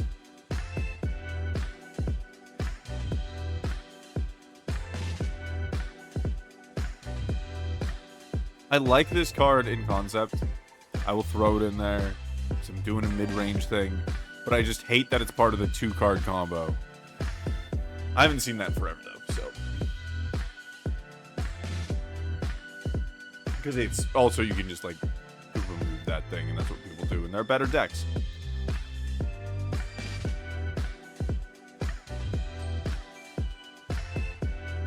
Target creature and opponent controls, then draw a card for each creature that died.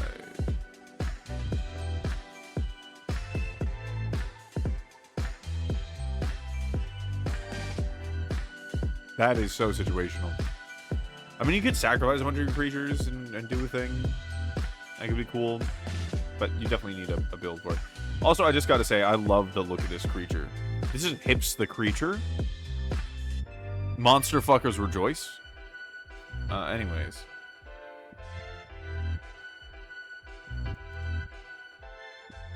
This is... Creature action may sacrifice another creature you do close. This creature... Oh, yeah. That's...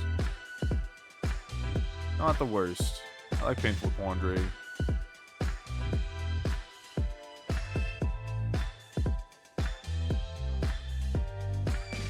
Oh, and you can warp this in.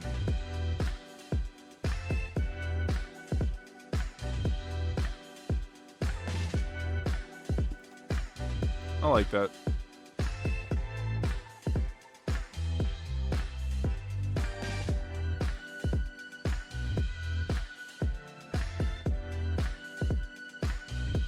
The Speed Demon.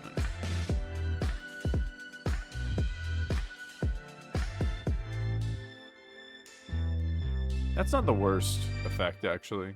It's got Flying and Trample by 5.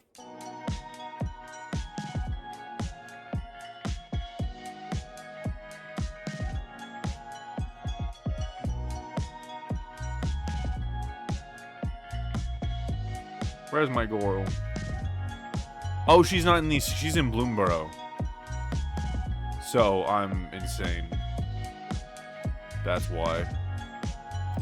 I'll keep moving. Pay 1 life if you do draw a card. Plus a counter on it.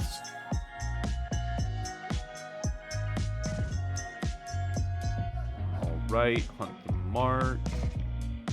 Commit Mark. Enchantment enters. Destroy up to 1 target creature at the beginning of your end step. If the creature died under opponent's control this turn. Correct treasure token. 1 target creature at the beginning of your end step. Creature died under opponent's control this turn. So it automatically flips itself. Oh, create a treasure token. Okay. And then it flips if you're 3 treasure token. So it flips automatically if you just do treasure shit.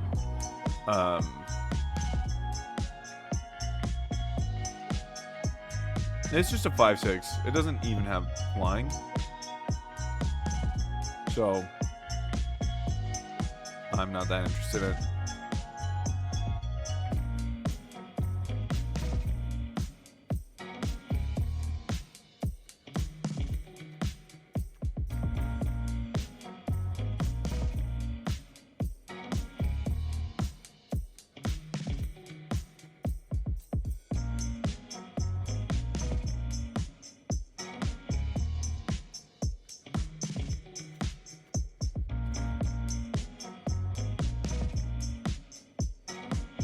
I feel like it's kind of worth it. I feel like there's better shit, though.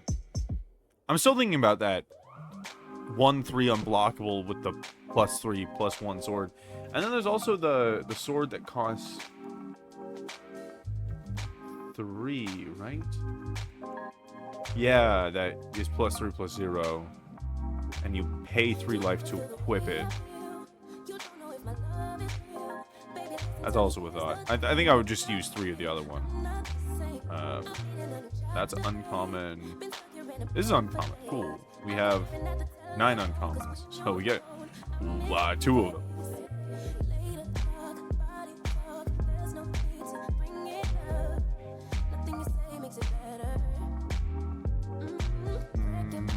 Chosen creature leaves the battlefield transform.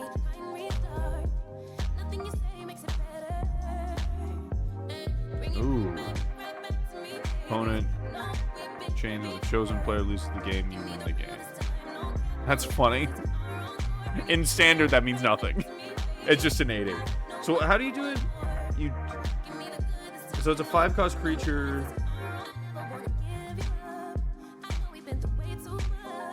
And then you kill that creature and it becomes an 8/8 flyer.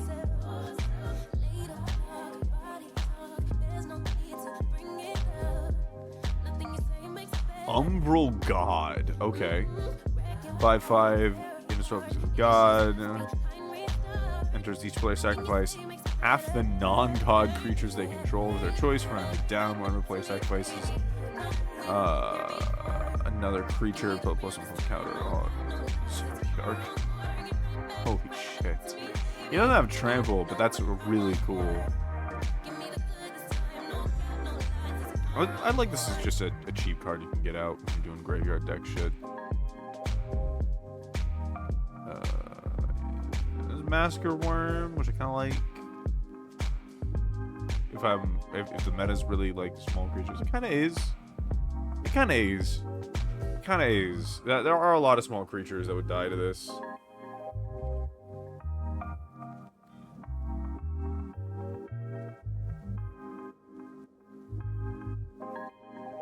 Card loses 2 life.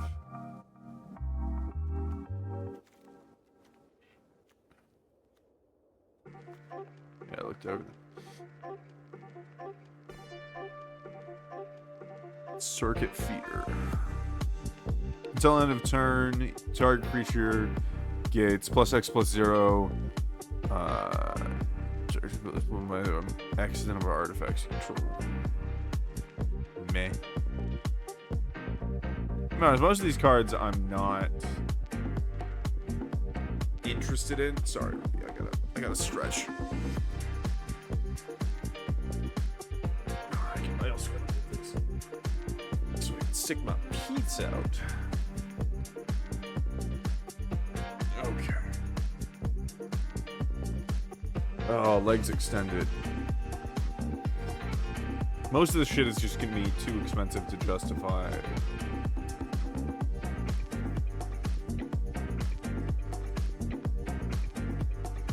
Mid-range.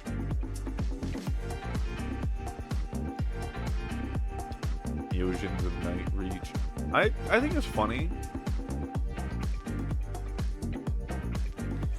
It's the only Meosian they have. Or one for each color.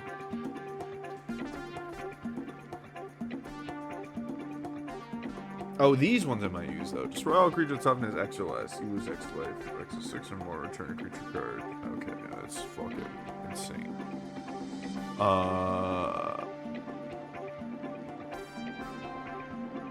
Dread Summons is good. We like Dread Summons. This card's really good in the right deck. I play that in that. I care about the right card. I care about that one card. One card is so cool. That one card is so cool.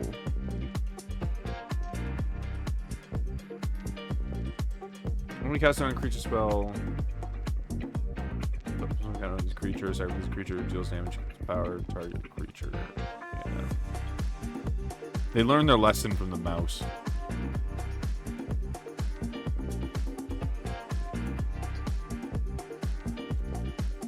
Dragon Master Outcast.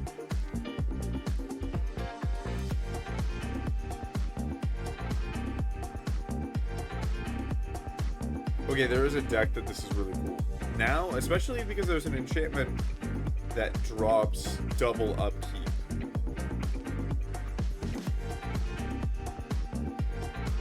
Because, like, the thing is, people shit on Dragon Master Outcast. And yes, it's slow.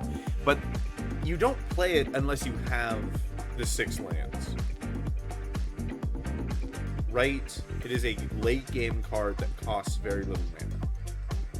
And then you get those dragons for free continuously as long as Dragon Master Outcast is out. Now it's very easy to lose Dragon Master Outcast. That is true. But it is so much value.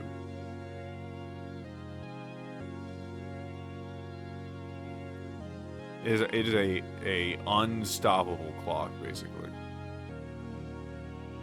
And if you have a deck that gets you a bunch of things, this is my main point, is that there's lander tokens now. There's a ton of shit that gets you lands on your battlefield faster. Explore being one of the main ones, which I'm pretty sure is in Caverns under Ixalan, so that should be in Standard. This could be really good. Like, if you have 2 effects that get extra land into play.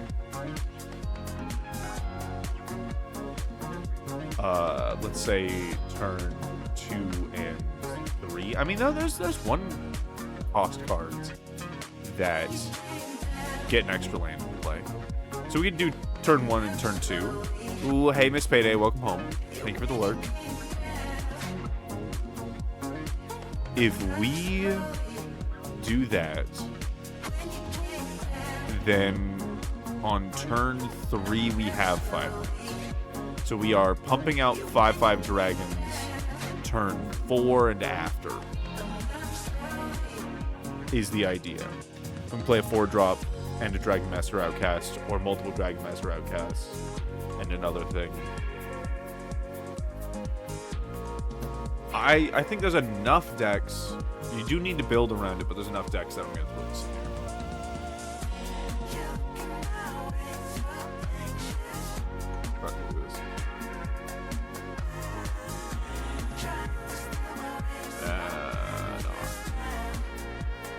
Worth it.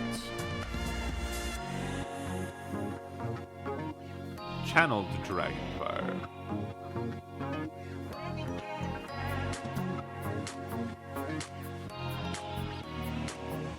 Gains first strike until an... Oh, I see. They only gain the first strike until end of turn, and then otherwise it's just blizzards. So it's not that useful, actually. It's not actually that useful.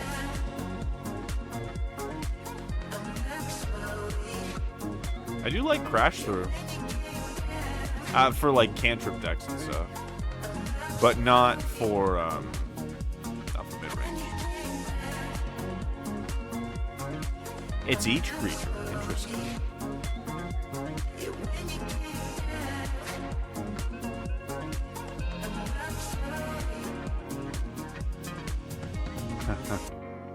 And set return this creature that's in his hand.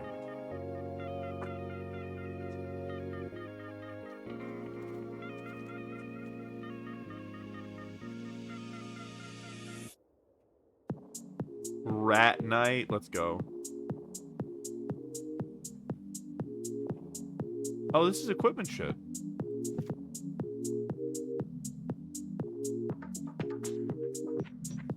Alright, I'll do that.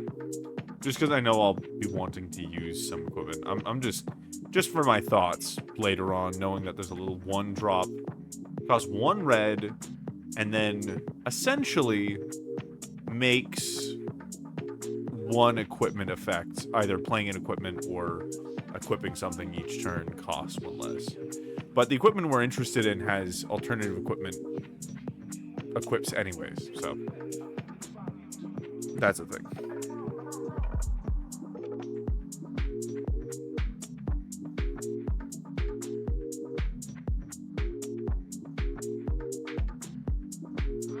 There's trample and haste. I mean, +3/+2 in return. Ooh. No, it's just a combat trick. It's not what we're playing.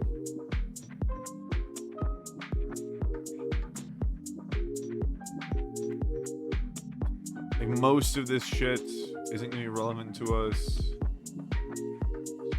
Card from graveyard. Does damage equals power to any target. Ooh. That's removal on a stick. That's very specific, though. We have to have an artifact card in our graveyard. But if we do... if we run a bunch of artifacts, if we run 3 artifacts, or there's like things that get themselves in the graveyard, you can exile like stuff that you sacrifice, like artifacts like baubles and things that you sacrifice to like draw a card, like Mishra's bauble. That's not absolutely not legal in standard, but like those types of effects. There's the menacing bauble, like, or grim bauble, from Aether Drift. I think there's a couple different baubles, and then you can exile them, make this stronger. It has menace, and then it deals damage to any target. So it's not just creatures. If there are no creatures that are good enough, like it doesn't deal enough damage to kill a creature, or it's dealing so much damage that you'd rather hit the player, you can. I like that card. That's a fun idea. I like that idea.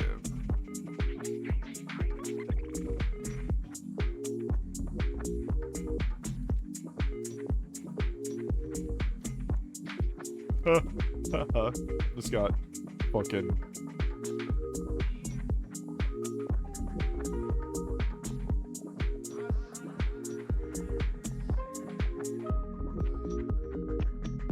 This card's insane. This card's insane. Just trample and haste +1/+1 would be enough. Not making something with prowess, which is usually all you need, is something with prowess.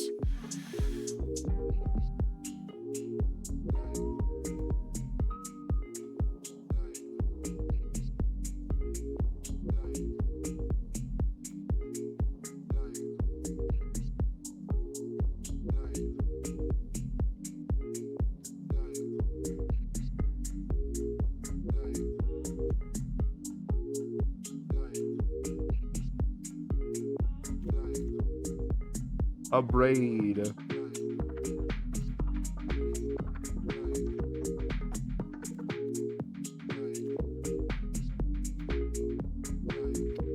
Do I care? Double target creature's power until end of turn. That would be so funny with the crocodile.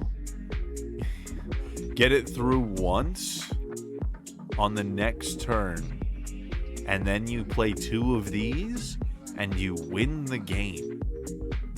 That's not mid-range. That's combo. But baby. Oh, baby.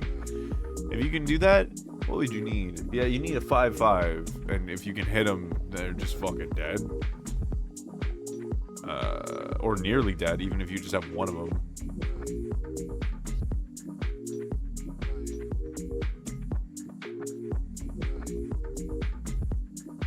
I'm thinking about that more now.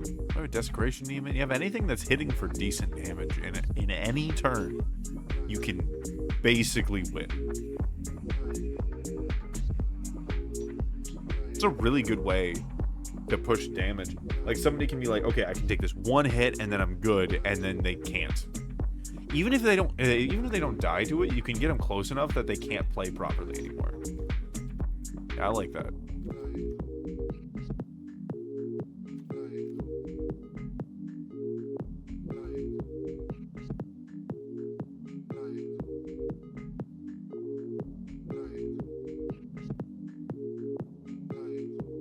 Interesting.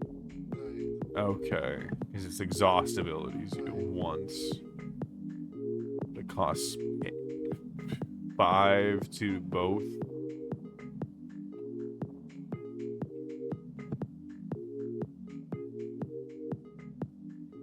Okay.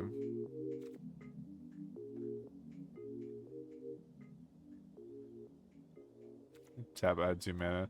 That's pretty good for red. Dragon Lord Servant, that's right.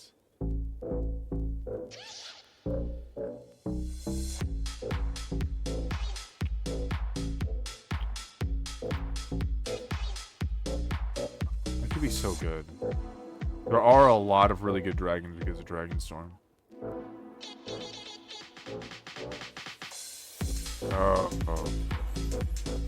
Oh man. Oh, now I'm thinking about a dragon deck with all the Omen shit. Omen mid-range. The Omens themselves are different. So, like, Toxic Fumes is, it's a, what's it called? Oh my god, a sorcery. Getting out thoughts is difficult. It's sorcery. So it wouldn't count as a dragon. But still, making the dragon, so making that one costs 3. 4/4 flyer with ward, discard a card for 3. Pretty fucking fantastic. There's also like other dragon shit that you can do. Like everything that has Behold a Dragon. Nice. It is a non-dragon card in your dragon deck, but very useful one at that.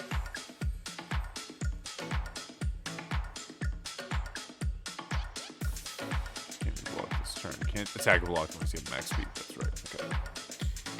I hate the mechanic of max speed because it is slow as shit. It is slow as shit.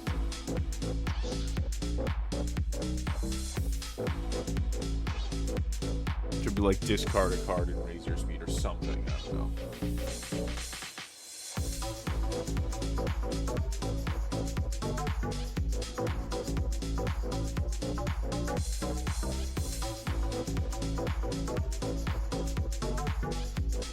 Dark creature.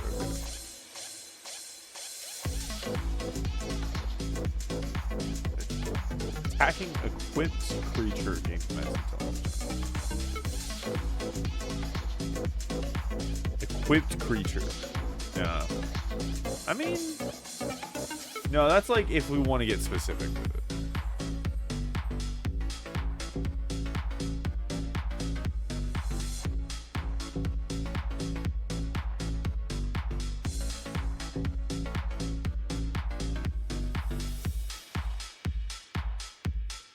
It's only max speed. All right.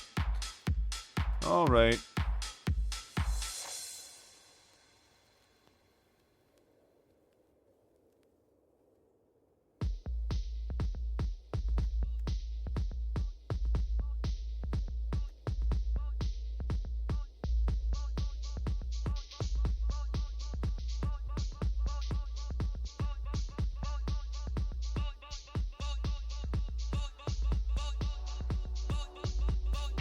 Creature Planeswalker. Alright. I love the fucking art on this, though. Dragonstorm is such a cool set.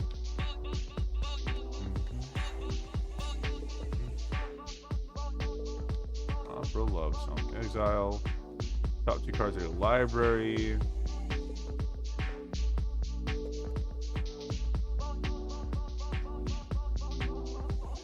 Up to argument, though.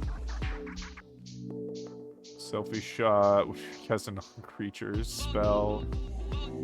At least 4 mana was spent to cast it, created treasure.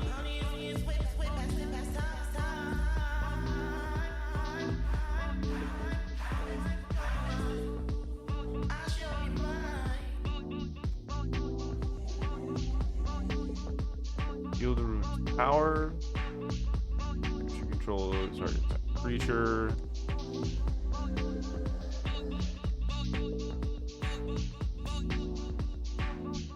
Oh, hold on. I don't know what I was like. Whenever you cast on a creature spell, this creature gets. Oh, okay, cool.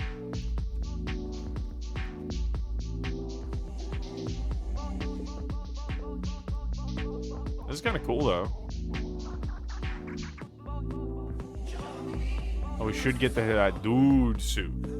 Guy that makes me want to play red entirely for this deck.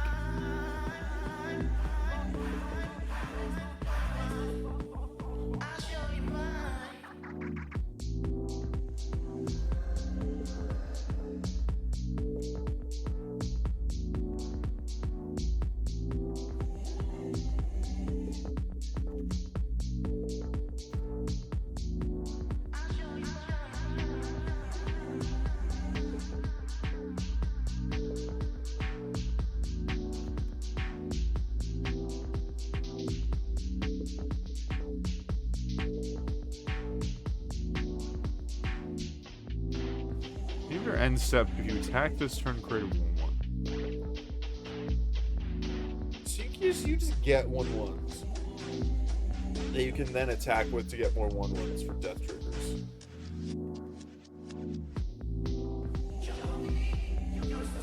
I'm not against this.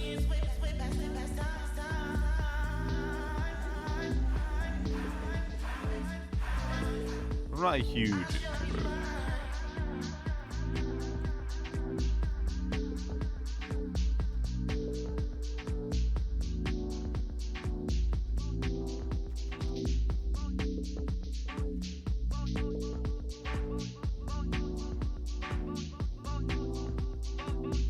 It's fun. Where's the dude I was looking for?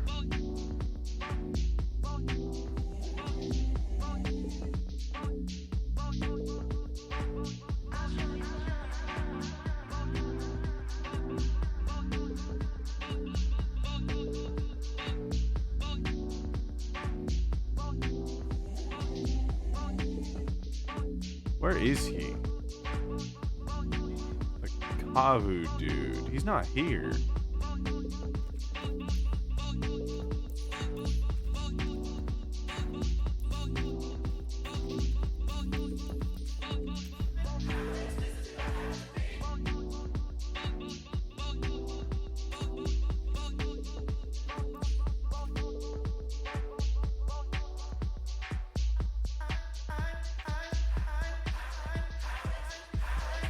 Is it only in alchemy? Oh, that's so sad. Okay. The alchemy versions of cards.